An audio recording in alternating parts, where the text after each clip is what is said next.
ওড়িশা উপকূলের উত্তরে উত্তর পশ্চিম বঙ্গোপসাগরে অবস্থানরত লঘুচাপটি ঘনীভূত হয়ে সুস্পষ্ট লঘুচাপে পরিণত হয়ে একই এলাকায় অবস্থান করছে। এটি পশ্চিম উত্তর পশ্চিম দিকে অগ্রসর হতে পারে। আবহাওয়া অফিস জানিয়েছে, এর প্রভাবে উত্তর বঙ্গোপসাগর, বাংলাদেশের উপকূলীয় এলাকা এবং সমুদ্র বন্দরসমূহের উপর দিয়ে দমকা অথবা ঝড়ো হাওয়া বয়ে যেতে পারে। চট্টগ্রাম, কক্সবাজার, মোংলা ও পায়রা সমুদ্র বন্দরসমূহকে ৩ নম্বর স্থানীয় সতর্ক সংকেত, আমি আবারও বলছি ৩ নম্বর স্থানীয় সতর্ক সংকেত দেখাতে বলা হয়েছে। উত্তর বঙ্গোপসাগরে অবস্থানরত সকল মাছ ধরার নৌকা ও ট্রলারকে পরবর্তী নির্দেশ না দেওয়া পর্যন্ত উপকূলের কাছাকাছি এসে সাবধানে চলাচল করতে বলা হয়েছে।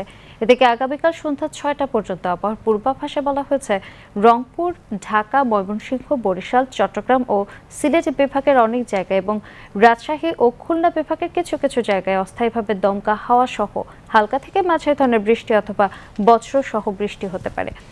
এছাড়া সারা দেশের কোথাও কোথাও মাঝারি ধরনের ভারী থেকে ভারী বর্ষণ হতে পারে। সারা দেশের রাত ও দিনের তাপমাত্রা সামান্য হ্রাস পেতে পারে।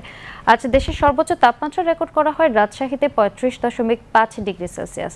রাজধানী ঢাকার সর্বোচ্চ তাপমাত্রা রেকর্ড করা হয় ৩৫ ডিগ্রি সেলসিয়াস।